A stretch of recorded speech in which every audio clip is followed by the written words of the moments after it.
press the bell icon on the YouTube app and never miss another update. Next part में अपने देखते हैं Pythagoras प्रमेय पर आधारित एग्जाम्पल। ये क्वेश्चन 2 नंबर का आता है बोर्ड परीक्षा में। तो देखिए 10 मीटर लंबी सीढ़ी को एक दीवार पर टिकाने से यह भूमि से 8 मीटर ऊंचाई पर स्थित एक खिड़की तक पहुंचती है। यानी एक सीढ़ी की जो लंबाई है वो 10 मीटर की है और जो धरातल से खिड़की की ऊंचाई है वो 8 मीटर है। दीवार के आधार से सीढ़ी के निचले हिस्से की दूरी ज्ञात करो। ये पाइथागोरस प्रमेय है पर आधारित एग्जाम्पल है। सभी बच्चों को अच्छे से समझना है। ध्यान रहे इस वीडियो को लास्ट तक देखना है, एक एक चीज इंपॉर्टेंट है। और हमारे चैनल को सब्सक्राइब करना है, लाइक करना है और कमेंट करके बताना है। कोई भी दिक्कत हो तो कमेंट बॉक्स में आप लिख सकते हो, इस बात का ध्यान रखें। तो अपने आगे देखते हैं इस सवाल का हल। तो देखो इस डायग्राम में की सीढ़ी है, 10 मीटर लंबी सीढ़ी का एक डायग्राम आपको दिखाई दे रहा है। ये दीवार है और ये धरातल से दूरी जो नीचे लिखा है मैंने ज्ञात करना है, मतलब BC ज्ञात करना है। तो आपको पाइथागोरस प्रमेय में बताया गया था कि 90 डिग्री के सामने वाली भुजा क्या होती है, कर्ण होती है। तो कर्ण स्क्वायर बराबर क्या होता है, लंब स्क्वायर प्लस में आधार स्क्वायर होता है। तो यहाँ पे अपने सीधे करते हैं 90 डिग्री के सामने वाली भुजा क्या होती है, कर्ण होती है। तो यानी कर्ण स्क्वायर बराबर मतलब AC स्क्वायर बराबर, यानी ये क्या हो गया, कर्ण हो गया, ये कर्ण है। तो कर्ण स्क्वायर बराबर लंब स्क्वायर प्लस में आधार स्क्वायर, मतलब AB square plus BC square.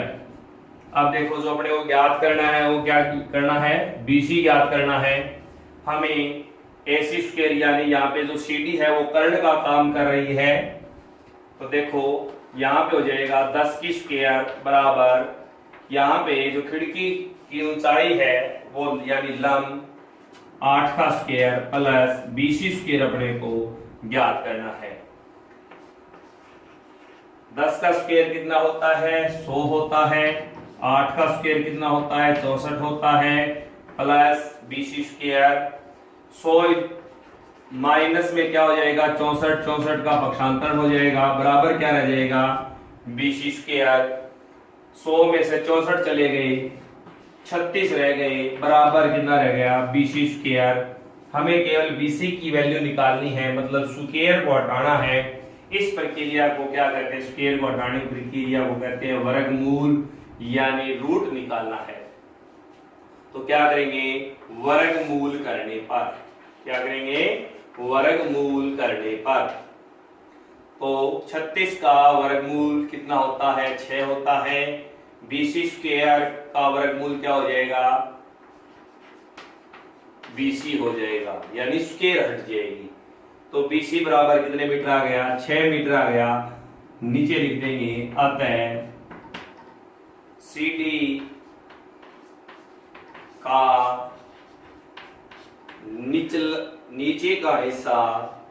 नीचे का हिस्सा दीवार से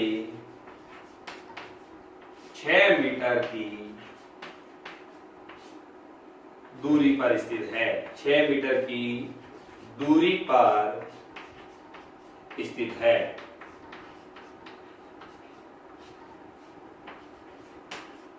ऐसा क्वेश्चन बोर्ड परीक्षा में 2 नंबर का आता है, इस बात का ध्यान। आगे दी गई आकृति में त्रिभुज ABC की भुजा BC पर एक बिंदु D इस प्रकार स्थित है।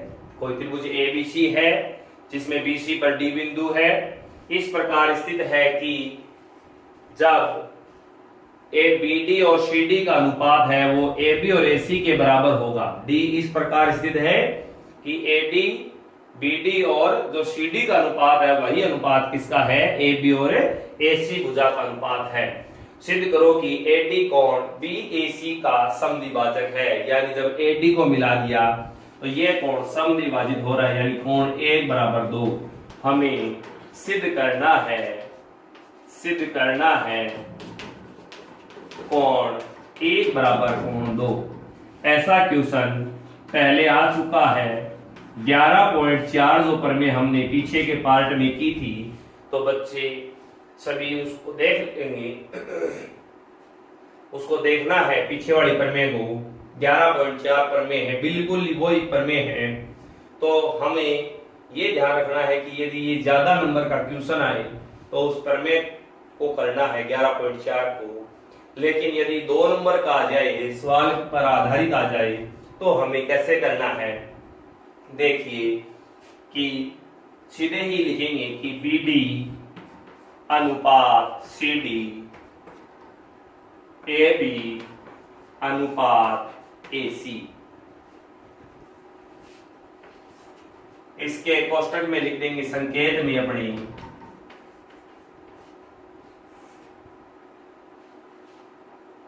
किसी त्रिभुज में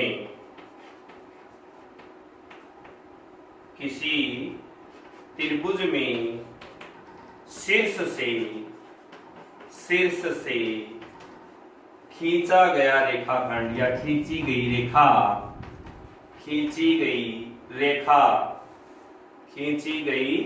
रेखा सम्मुख भुजा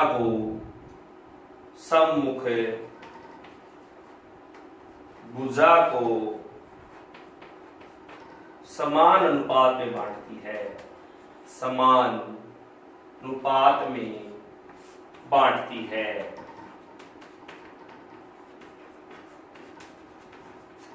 समान अनुपात में बांटती है। तब क्या होता है कि उसका कोण,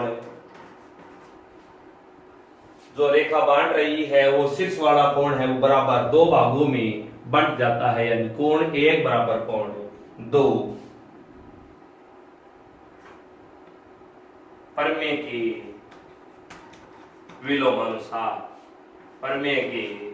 विलोमानुसार ऐसा अपने लिख देंगे, प्रमेय के विलोमानुसार।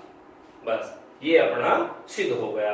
यानी इसका अर्थ है कि यदि किसी शीर्ष से खींचा गया रेखाखंड सामने वाली भुजा को अन्य भुजाओं के समान अनुपात में बांटती है, तो ऐसी प्रमेय हमने 11.4 की थी कि किसी त्रिभुज में शीर्ष से खींची गई रेखा सम्मुख भुजा को समान अनुपात में बांटती है।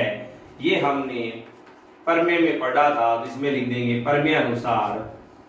लेकिन ये जब ये अनुपात बटेगा तो वो अनुपात उसके विलोम के अनुसार क्या हो जाएगा कि वो रेखा उस कोण को बराबर 2 भागों में भी बांटेगी। यानी यदि समानुपात होगा तो कोण समद्विभाजित होगा, यानी कोण बराबर भागों में बंटेगा, और कोण बराबर होगा तो भुजाओं का अनुपात समानुपात होगा। एग्जाम्पल अपने देखते हैं, त्रिभुज ABC PQR के समरूप है। त्रिभुज ABC PQR के समरूप है। त्रिभुज ABC का क्षेत्रफल 16 वर्ग सेमी यानी सेमी स्क्वायर है। PQR का क्षेत्रफल 9 सेमी स्क्वायर है तथा AB 2.1 सेमी है। तो PQ की लंबाई ज्ञात करो। तो इसका हल अपनी देखो बिल्कुल सीधे ही करते हैं। इसका हल कैसे करते हैं कि क्षेत्रफल प्रमेय हमने की थी, पीछे वाले पार्ट में हमने क्षेत्रफल प्रमेय की थी, तो उसमें 2 समरूप त्रिभुजों का क्षेत्रफल संगत भुजाओं के वर्गों के समानुपाती होता है। संगत भुजाओं का वर्ग यानी भुजाओं का स्क्वायर करना है। तो यहाँ पे दोनों त्रिभुज लिख लेते हैं। त्रिभुज ABC एरिया, त्रिभुज ABC एरिया, त्रिभुज PQR, यानी 2 त्रिभुजों के क्षेत्रफलों का अनुपात संगत भुजाओं के वर्गों के समानुपाती होता है। संगत भुजाएं यहाँ पे दे रखी है अपने को AB और PQ, तो संगत भुजाओं के वर्गों के समानुपाती होता है। वर्ग का मतलब क्या करना है, स्क्वायर, और यहाँ पे लिख देंगे PQ स्क्वायर। तो यहाँ पे लिख देंगे कोष्टक में क्षेत्रफल प्रमेय से, क्षेत्रफल प्रमेय से। पूरा लिखना चाहो तो ये लिख देना समरूप त्रिभुजों के क्षेत्रफल प्रमेय से। यहाँ पे लिखते हैं त्रिभुज एबीसी का जो क्षेत्रफल है वो 16 है, PQR का क्षेत्रफल है वो 9 है, AB की जो वैल्यू है वो 2.1 है, तो यहाँ पे स्क्वायर कर देंगे। PQ की वैल्यू हमारे पास है नहीं, तो यहाँ पे PQ स्क्वायर का PQ स्क्वायर आ जाएगा। ध्यान रहे अब स्क्वायर को हटाना है तो क्या निकालेंगे, वर्गमूल यानी रूट या वर्गमूल करने पर। तो 16 का वर्गमूल क्या होता है, 16 खुद एक वर्ग संख्या है, तो किसकी वर्ग संख्या है, 4 की। 4 का स्क्वायर 16 होता है, 9 किसकी है, 3 की, और यहाँ पे केवल स्क्वायर हटेगी तो यहाँ पे रह जाएगा 2.1, और यहाँ पे भी स्क्वायर हटेगी तो यहाँ पे क्या रह जाएगा, PQ।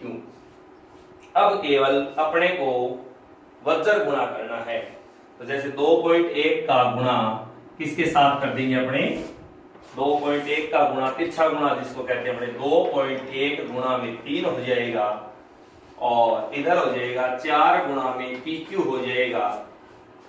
अब क्या करना है, 4 को 2.1 गुणा में 3 और भाग में 4 आ जाएगा, बराबर क्या रह जाएगा, PQ रह जाएगा।